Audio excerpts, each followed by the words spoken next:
Hello दोस्तों, एक और हॉन्टेड नाइट कहानी भाई मुझे बचा लो।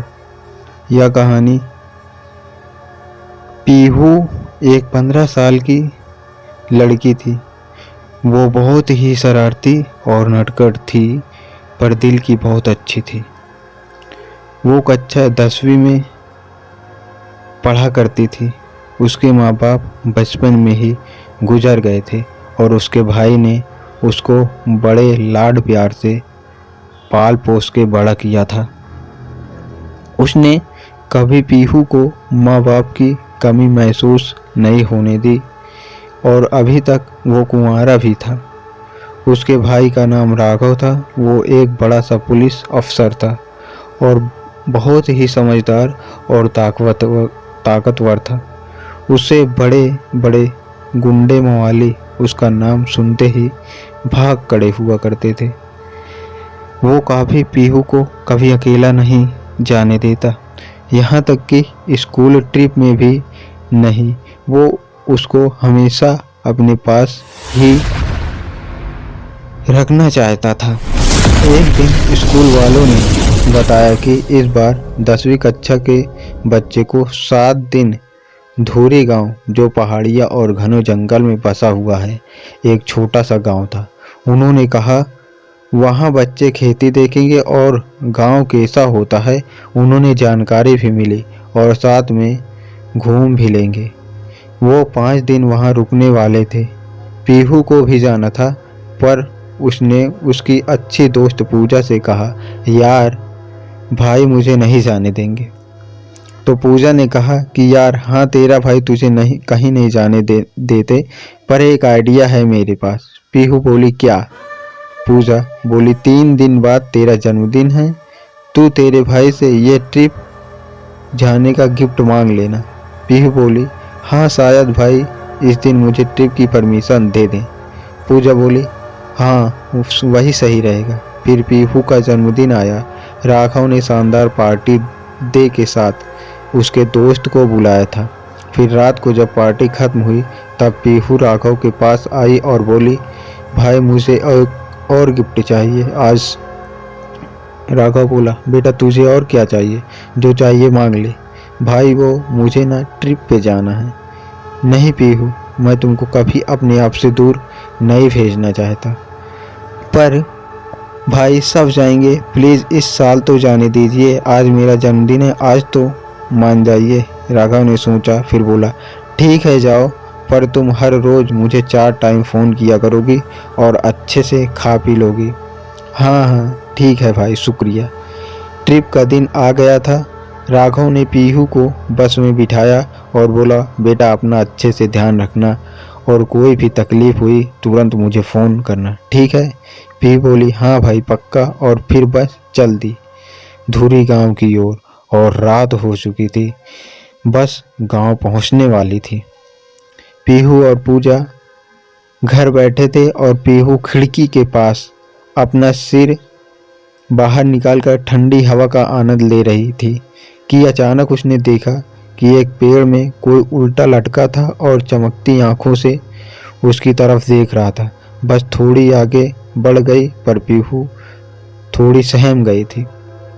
उसने पूजा को बताया, पर पूजा बोली, तुझे कोई भ्रम हुआ है। और पीहू ने भी सोचा शायद यही हुआ होगा।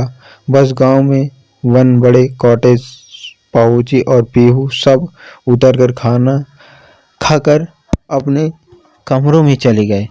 कमरा काफ़ी छोटे थे और सिर्फ 2 ही लोग एक कमरे में सो सकते थे। तो पूजा और पीहू को सबसे ऊपर की मंजिल पे आखिर वाला कमरा मिल रहा था। वो बहुत थक गए थे। जैसे सोए सुबह ही नींद खुली। उस दिन वो सबने देखा, गांव के सभी लोगों से मिले, फिर खेती देखी और दूसरे दिन वो पहाड़ों पे जाने वाले थे घूमने। रात को सब खाना खाया और सब सोने चले गए और पीहू और पूजा भी अपने कमरे में आकर सो गए। रात के 2 बजे थे कि तभी पीहू को लगा कोई उसे चीख रहा है। वो हड़बड़ा कर उठ गई। उसने देखा पूजा वहाँ नहीं थी तो पीहू थोड़ी घबरा गई। फिर जोर से कमरे की खिड़की खुली। पीहू और ज़्यादा डर गई, पर वो थोड़ी हिम्मत वाली थी। उसे लगा शायद पूजा टॉयलेट हो गई और खिड़की हवा से खुल गई और वो उठी और जैसे ही खिड़की बंद करने गई उसने देखा कि पूजा कॉटेज के नीचे थी और वो जंगल की ओर जा रही थी। पीहू बोली, अरे ये पूजा कहाँ जा रही है? इतनी रात को वो जल्दी से कॉटेज के नीचे गई। उसने देखा पूजा जंगल के बहुत अंदर जा रही थी तो पीहू भी उसके साथ चली गई। आगे आगे पूजा और पीछे पीछे पीहू। उसने कुछ समझ नहीं आ रहा था पूजा कहाँ जा रही है। इस घने जंगल में उसने सोचा वापस जाके किसी को मदद के लिए बुलाऊं, पर तब तक पूजा कहीं निकल जाए। उसके पीछे पीहू चल दी और उसने कई बार उसको आवाज़ लगाई कि पूजा रुक जाओ, कहाँ जा रही हो, पर उसने एक नहीं सुनी। उसकी एक तो जंगल का रास्ता खराब, वो भाग भी नहीं सकती थी। पूजा उसके कई आगे थी। इतनी अंधेरी रात में दोनों जंगल में जा रहे थे। वो दोनों बहुत अंदर तक घने जंगल में आ गए थे। पीहू को कुछ समझ नहीं आ रहा था कि पूजा ये क्या कर रही है कि तभी पूजा रुक गई और पीहू धीरे धीरे उसके पास आने लगी। उसने देखा पूजा एक घर के सामने खड़ी थी।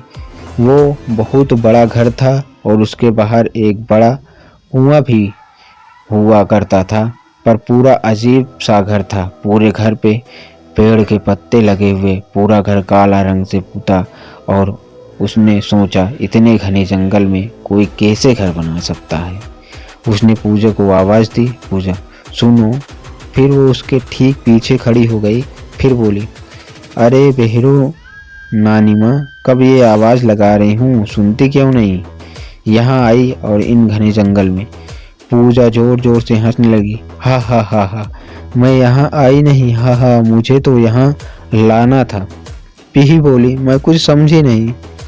फिर पूजा का रूप अचानक बदलने लगा, उसकी लंबाई बढ़ने लगी, उसके बाल अचानक सफ़ेद होने लगे, उसके नाखून उसके घुटने तक आ गए थे। फिर वो पीछे पीहू की तरफ मुड़ी। उसको देखते ही पीहू के होश उड़ गए।